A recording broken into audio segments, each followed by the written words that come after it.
Welcome to episode 6 of this collaboration between the Common Good podcast and the Liminal Space podcast. This is Tristan. And this is your friend, Rashid. Ah, you my friend. I mean, nothing. Well, we're going to talk a little bit about friendships today. Yeah. And do you remember how we became friends? No. No, I think we met at church one day, and then we were talking at the back, and you were complaining about worship or something.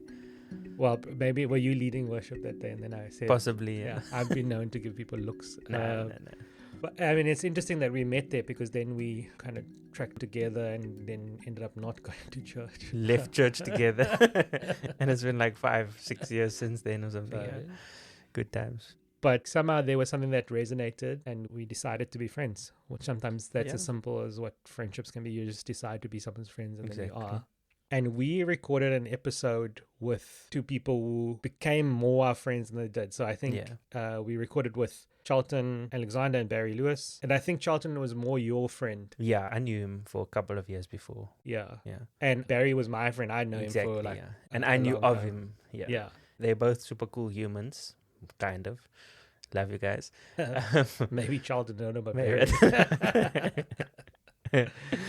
You know, lies there. Not joking. But I remember we wanted to have both of them on the podcast, and then at some point we were like, no man, we always see these guys on Instagram together. Why don't we just have both of them on? Even though they do really different things, like that could be quite cool, you know, to capture their friendship as well. And they're also different people, so they're not likely friends. Yeah. Well, they don't work in the same industry. They're completely different ages. Yeah. Well, what does that mean when you say completely different ages? The one is Barry's a lot older than Charlie, essentially. Charlie is colored. In South Africa, we can say the word colored. It's a cool thing, yeah. And Barry is white and from the colonizers from the UK. Exactly. But they have this beautiful friendship that clearly was evident from what we saw on social media or whatever, and we knew they were friends. One of the things they had in common was going to this dinner, which they speak a bit about in the clip from today's episode that we'll talk about a bit more. Yeah. But maybe say a bit about what Charlton does and what Barry does. Yeah, so Charlton, he works as a tour guide and facilitator where he invites guests to the city to connect with the people and the land in experiences that are life-altering. Actually, the name of his tour company is called Liminal Tours, so there's a lot of liminality going on as well. He stole it from us. Nah, he asked us. Oh, he did ask. Shout out. No stealing. Yeah. And then Barry, on the other hand, is the director of an organization called UBU, meaning Ubuhle Baka Ubuhle, which means beauty builds beauty. And it's specifically focused on developing the technology of sandbag housing in low-income communities in South Africa. They both do really, really cool work. I think the other thing to note on this episode that we recorded was that we recorded it at UBU at the time, the headquarters of UBU, which is based in a place in Cape Town, which is on the margins of the city, many would say, called Philippi, which I'm told I say wrong. You do? He says it the colonial way. It's called Philippi. That's how not us locals say it. Not in a Cape Town kind of way. But Philippi is an interesting area because it's on the outskirts of Cape Town in some ways, but not very far from the center of town. And it is a rural area in the sense that it's agricultural. So there's a lot of food that is grown in Philippi. And UBU had its headquarters situated there. At the moment, UBU is on a hiatus. So they were doing a lot of work with their sandbag housing, doing self-build really. So it's giving people agency to build their own homes, not houses. And they ran out of funding, and so they've had to go on a hiatus to figure out a new way forward. And we continue to dream and imagine with Barry what could become possible in the future for UBU. But just to say, at the moment they're in a hiatus. But we recorded in that space on that day, which was brilliant because we recorded in the manufacturing side of the building where sandbags are sewn together, which is a really cool space. Yeah. Who needs bricks? Who needs bricks when there's sand? Yeah. So here's the clip. But I hate queues. So one of the things I appreciate about our Tuesday night dinner that we're part of is that people don't queue for the food. They sit around the table. And it Tell us more about that dinner. So there's two community dinners that I know of happening in the city. One is at St. Peter's in Mowbray, which happens now every second Thursday. And the idea is that people come around the table and experience some kind of hospitality and generosity, but also equaling of power. And that's why you don't queue for the food. And it's a really like good meal that you have, but also you're invited in to be yourself and to build some kind of community. And then there's now one in Muizenberg as well that happens on a Tuesday, that Barry and myself both get to be part of. And you don't have to wonder whether Barry's there or not. You'll hear him. But that's one of the things. I mean, it also depends. Like in some communities, you actually have to organize yourselves and have a queue so that you can help people. And then you have some kind of privilege where you have a space where you can invite people in, sit down and try and do something a bit different. And that's an interesting thing of, as we grapple with belonging, but other things as well, about how we approach solutions, that the solution is in what we defined as the problem previously. I was thinking about your dinner that you mentioned in a similar kind of way, that it's not a soup kitchen. It's answering a different question. The fact that there's no power dynamic or whatever, people showing up, there's no cues. The questions that we ask are very important. So I would say in these two contexts, the two questions that we've been asking, or problems that we've been trying to address, is one, people need houses, maybe not homes, maybe we don't frame it as homes. And the other, we have hungry people and people need food.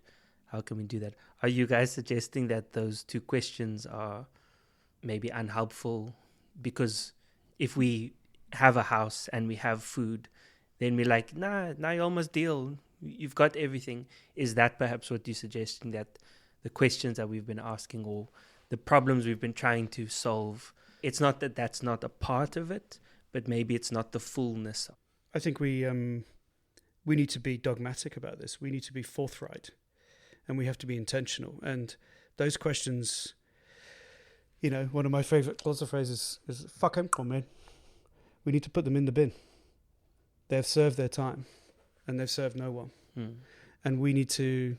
It's too basic. And if you listen to Samuel from New Hope, listen to him talk about what is necessary for someone to go through a journey of getting out of homelessness. It is a multifaceted, connecting narrative. It's a multi-connecting, relational thing. It's not about food or, I just need a job. It's multi. Of course, It is multiple. And I think, in the same way that the apartheid city has erased, we need to get aggressive with some of the very lazy questions that just are not generating anything new. As an architect, as a designer of the city, if it's not working, then don't do the same thing. Stop it. Immediately. Fuck it and comment now. We need to think differently, which is why I think thinking in more than human realms is helpful. Think beyond just the fact that I'm a designer thinking about a human and we're going to have 2 bedrooms and it's like, no, we've got to, we've been given a whole world. So go to the forest, listen to the forest, hug a tree, learn, and do some research, because there are answers. And I love that, because actually if we enter those worlds, it can actually be fun and generative. But let's do away with the nonsense now. No, man. What I've heard and experienced is that people who... I don't like the word homeless. And the reason why I don't like it is not because I feel weird about it. It's just a very lazy term. You ask someone who's living in Muizenberg, like, where's home? And they'll tell you. So they're not homeless. They just don't have a house. They don't have enough resources to rent or buy or whatever. But the thing about the dinner is hearing people ask you, like, is there going to be meat tonight, or is it vegetarian, right? And I would probably confidently say that if next week we decide that we don't have funds and so we can't provide a meal, and people are there, they might be disappointed. But if you invite them back the next week with the expectation that there still won't be a meal, some of them will come back. I'll surely go back.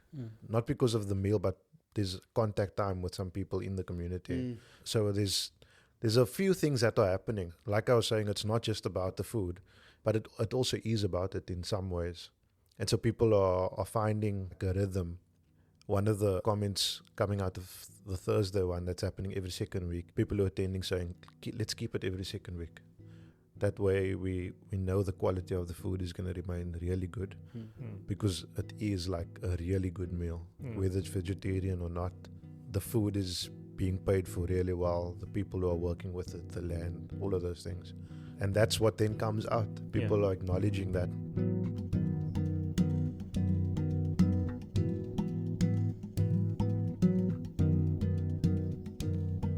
So the community dinner that Charlie and Barry are speaking about, the Thursday night one, is a dinner that's hosted by a local non-profit called New Hope, South Africa. New Hope was established in 2018, and it exists to find holistic solutions to homelessness. And in 2020, during COVID, they began operating a transitional home that serves as a vital part of the pathway from homelessness to independent living. And from that, New Hope was birthed and now works with people coming out of homelessness. So they do the Thursday meal, but they also have a residential program, and they're based in the seaside suburb of Muizenberg in Cape Town and are doing some really incredible work in that space. Yeah, absolutely. One of the things I appreciate about the work that they do is they also seek like holistic solutions to address homelessness. So even what Barry was saying there is like it's multiple things, you know. And one thing that I also found so great and so interesting that they discuss is this idea of like what questions are we asking. So the idea of the dinner, of course, it's to provide people with food who don't have work or maybe jobs to be able to buy food regularly, that kind of thing. So of course food is necessary. But I love that like it's answering a different question than just the soup kitchen. It's about belonging. Yeah. And I think that's such a beautiful thing to think about. Maybe even when we think about economic isolation and that kind of idea, centering this idea of how can we create belonging and more spaces of belonging where when we belong, we see one another as equal and that kind of thing. Yeah. And maybe again worth acknowledging that that is somewhat uncomfortable even in a way, when you're first starting anyway. But if you walk through Muizenberg with Charlie or Barry or other people that go to that dinner and you encounter people on the street, they know one another. Yeah. They greet each other by name. They have a conversation. And it's a very different approach to these people are a problem. Hide them away, get them out of the neighborhood, something, those kinds of things. It's a very different kind of outcome that happens. Yeah. And so it's interesting to ask a question in our city. I mean, we asked that question in our city. What does it look like for the city to be a place where everyone can belong? Everyone that's here can belong. And I guess your question, Rashid, always is like, what are the impediments for belonging in the city? Yeah. If we were to turn this into a reflection question for others listening, where could we start? You know, one thing that I've realized is there's actually a lot of cool humans doing amazing work. We just sometimes don't see it or our eyes aren't open to it. So I guess a question for reflection would be, think about your own city, your own context, and what kind of similar spaces, whether they community dinners or other kinds of initiatives are happening in your city or in your suburbs, and how can you get involved or contribute towards these, because they are beautiful and rehumanizing spaces. Yeah, I like that because sometimes we can think that it's so massive a thing that what can we do? And part of a simple question like that of like what's already happening, exactly. And maybe you get involved with that. A follow-up question to that would be, if you can't find anything like that is happening, how can you create a space of belonging for people around you? Maybe if you just start with those closest to you and then you work your way out to the margins, like how do I find or create spaces of belonging for those people closest to me? Then how do I create places of belonging to those on the margins? And maybe it's an incremental, just increasing that incrementally. I feel like that's what the dinner is doing in Muizenberg. He's getting all sorts of different people on the margins of that neighborhood who are sometimes unseen and invisible to most, into the same space as other people in the neighborhood. Yeah.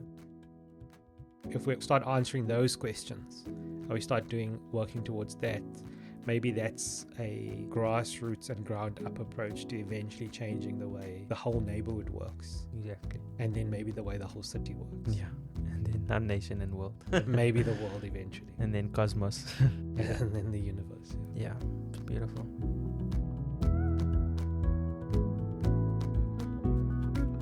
Thank you for being with us today and listening to this episode. As usual, the longer form conversation is on the Liminal Space podcast, and we will put a link to that in the show notes. Yeah. Thank you so much. I'll catch you in the next one.